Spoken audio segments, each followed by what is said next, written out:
Guess what, Toby? It is episode 52? of the Process Dude, Podcast. that's awesome. We're coming up on a full lap. Yeah. I know. We made it. I love it. Lap around the love it. sun. Like far. I'm kidding. What's on your mind this week? I have been thinking, well, first of all, you may not know this, but I had two completely opposite internships when I was in college. So first one at Merrill Lynch, right? Just in a local branch, just kind of learning about the stock market. It's a solid internship. The second one, completely different, at a lollipop factory. What were you there? I kid you not. I was eating lots of lollipops is what I was doing. So jealous, big fan.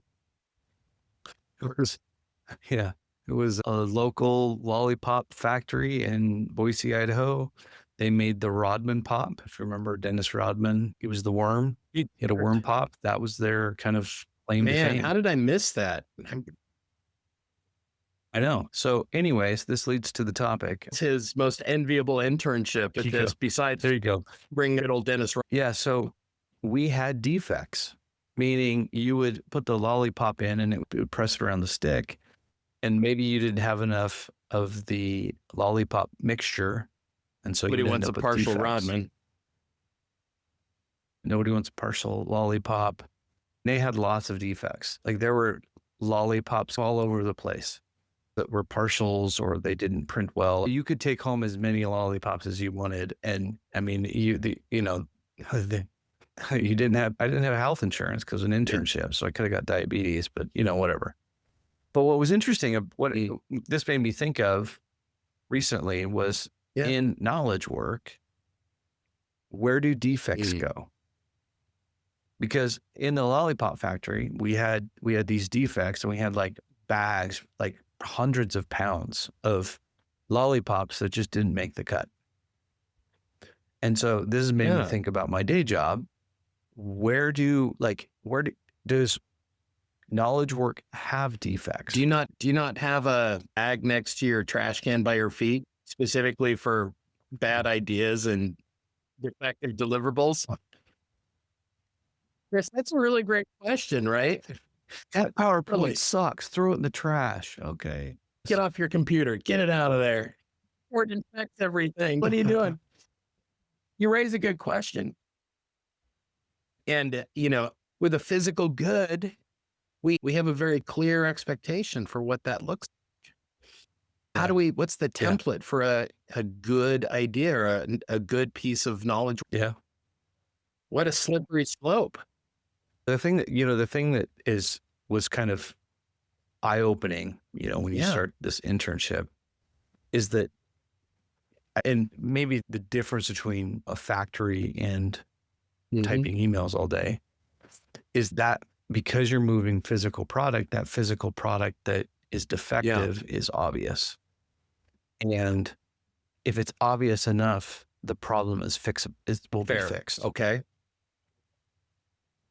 Whereas if you send out an email that's, has a misspelling, or if you have a PowerPoint and you continue to basically communicate in a way that's not received, that could definitely be considered a defect.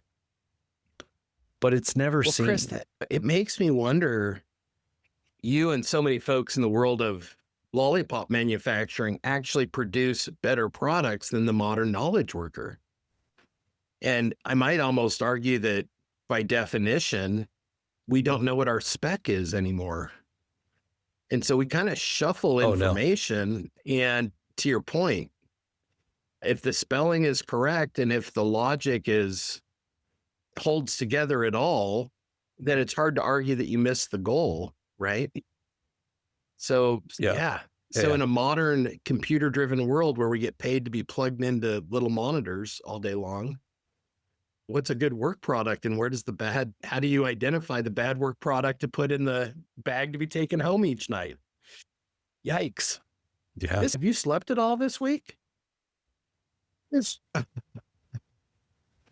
I've been sleeping, but it is really interesting, right? In that knowledge work is a lot about novelty, but novelty isn't productivity. Novelty is just novelty. Yowzer. And so like, I think the reason why process debt has always stood out, like kind of been this earworm that I've had, and we've talked about it for years, you and I have, but I think it's because I'm so kinesthetic. And so I learn by doing. And so oftentimes and I might be a little bit ADHD, but like I'll be sitting in meetings and I'm like, why are we here? Like, what are we doing? Do we know who our audience is? Do we know who our customer is in this meeting? I think most of the time you could probably say you don't. Like, you're just here because we're supposed to have meetings. And if a meeting's on my calendar, I should show up. That is how it works, right? I tell you how many mid to latter quarter career professionals I work with that do say, I have a whole series of meetings. I'm jammed up. I'm packed. And it's one thing if you're being called on to make decisions, but a lot of it, what is it that we're transforming? Input, activity, output. Well, what's interesting is in knowledge work, so like in contrast to the lollipop factory, they had these big old bins, like these big, basically pots which you would cook the sugar mixture, and you would add in the flavors and do all the things, right? But you would basically get it hot, and then you'd put it in these kind of roller things, and the roller things would kind of turn it into a little rope. Okay. A little rope would be stamped, right? The interesting thing is like, you can't delay. You can never delay. And that delay creates the defects, right? So like there was these women that would be putting the sticks in to get it stamped. And it was really pretty awesome to watch them. They would just basically put the sticks in and they would lay the lollipops down on the dryer. But the reason I bring that up is like in knowledge work, there's no hardening of that candy. Right. There's no urgency to get anything done. And so it can be this perpetual meeting and clarification during the meeting, after the meeting, pre-meeting, post-meeting. Let's just do another meeting and talk. Yeah. Well, and so if you have anybody at the table that has at all a procrastinating bone in their body, that one brief meeting can turn into a month's worth of follow-up and nothing ever happens. Yeah. Even as you say that, Chris, I'm looking around my desk at the 6 half-finished things that maybe that's a unique thing, but we've talked about those moments of, getting into flow and having enough clear running room to really be super productive. And there was a lot of good things that happened today, but one of them was not crossing important objectives off my list. And I started the day with 2 or 3, and I finished the day with the same 2 or 3 plus 2 more. So somehow I managed to go backwards and didn't get a single finished Dennis Rodman lollipop out the door. I know.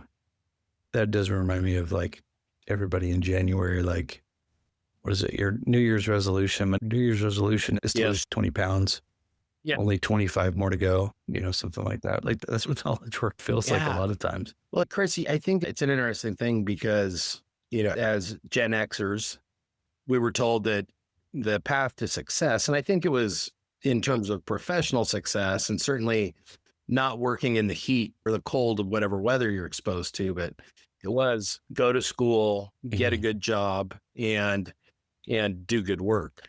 And the difficulty in this professional realm, unless we're providing some very clear-cut transactional service, if we're in the business of banking and our job is lending, or as an attorney, we're producing a specific deliverable for a client. Oftentimes it's hard to see what the transactional start and stop of something is, especially when we're inside of a big organization. We could toil away for weeks or months or years and not see the completion of the whole cycle necessarily. So, well, there's a bit of a lulling to sleep, right? Because you can have so much waste within knowledge work that, everybody productive, but not effective. Where it's like the real defect of knowledge work is just doing useless work. And it's so hard to know, I think we talked about this a couple weeks ago, just being aligned oftentimes or misaligned. Like we talked about communication and how that's kind of like, hey, we need this thing. And you're like, is that really what you need? Or are you looking for something deeper? Kind of doing that 5 why analysis. And I think, because we're social and because we're territorial and communal beings, we can get away with that waste because of the communities, which are our places of employment. But you can't do that on a factory because you've got money that goes into raw materials, and that raw materials has to, turn into a sucker and get a wrapper on it. It is interesting. And I think you make a distinction too between knowledge work that is directly facing a customer where it's the product versus knowledge work inside of a really complex organism that we call a corporation, right? And the more steps removed we are from servicing a customer, the boundaries become, and the less clear the actual purpose of the work becomes, or at least is at risk of becoming less clear. Yeah. And one of the things we've talked about a lot is like, what's the output? And I think a lot of times we confuse outcome, what actually happened, with the never-ending process of meetings and emails and PowerPoints. Like one of the things we've done in the past was a cash flow calculator, which was like, look, if you just broke your finances out and you did a prediction every month, if we simply did one thing in business, is we just analyze people's ability to predict and be accurate, we would find oftentimes we are promoting the confident, inexperienced, right? Or the confident storytellers, and maybe not necessarily the people that are more accurate. Well, Chris, so the idea of what is defective knowledge work, I like this topic that we've talked through it. There's some examples where it doesn't produce an outcome. That feels like wasted time, but maybe there's other elements, like how do listeners approach this idea of managing to lower defects? How do we Six Sigma the defects out of knowledge work? I think we have to be really curious and inquisitive, right? So like the funny thing is you're talking about defects, and I instantly went to really nice PowerPoints that have no basis in reality, right? Where you get props or you get resources based on that pretty output. But really from a system standpoint, that could be a defect, because you're actually not helping the system, because you're sending resources to areas that either aren't proven or aren't questioned or, whatever. Well, and how many hours go into beautifying a PowerPoint concept for an audience of 10 or less? One thing I know but that's the norm. That's what was expected. Not a productive use of time and energy, but the prettier it is, it feels, right? The more qualified the opinion appears. Well, the thing is, it just works. That's the problem, right? Like, it's almost like it's our internal storytelling human defect of like, we'll believe a story because we have to, because our world's so complex. You get it. If you have props, what was that? Much more believable. Chris, super 100%. Interesting. This idea of defects. I think we could all take a minute to ask ourselves, like, what defects am I living with that absorb my attention, my energy, or simply clutter the landscape of important things? So sometimes it's just bad requests, right? Oh, the urgent over the important. If you can do Excel, or you can, create a Power BI report, the urgent over the important is just man, that hits me good, because I've been in those roles, or I've seen people get destroyed by like, oh, you have another flavor of the month report. You're like, well, is it accurate? And you're like, well, it's impossible to know, but we're going to do it anyway.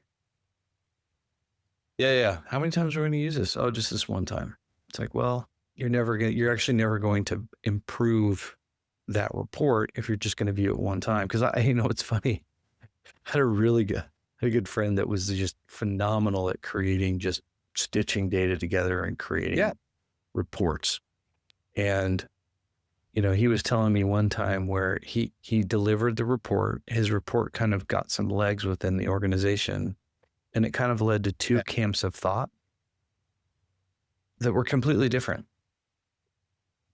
That would definitely Same be a data defect. supporting two arguments. Two contrary opinions. And he's like, "Oh my gosh, How did we you get guys." here? Yeah, that would be a defect. Well, Chris, I think even as we talk this through, it just makes me think we have the international standards for everything under the sun, you know, from ball bearings to grease viscosity to actual process work. Fundamentally, I guess, goes back to this. To define a defect, we have to know what the standard is. And I think today's conversation just raises that question of, if you don't know what good is like, if you don't know what the use of the output is, then there's probably more inquiry, you know, that's necessary before you just plunge in. Yeah. Well, the interesting thing is, like, I would say is it simply repeatable? Yeah. And if it's not repeatable and you're not doing a one-off analysis, then you probably there's probably a land of defects in your email, in your, you know, Excel folders, and your Power BI reports. If it, you're living with defects, or and actually probably causing defects. I want more Dennis Rodman lollipops. I mean, there you go. I'll have to look them up and see if anybody's selling them on eBay. But we made it through a year, my friend. Happy year. This is year conversations. Thank you for that. Do another year of these. See you next week. All right. See ya. Bye.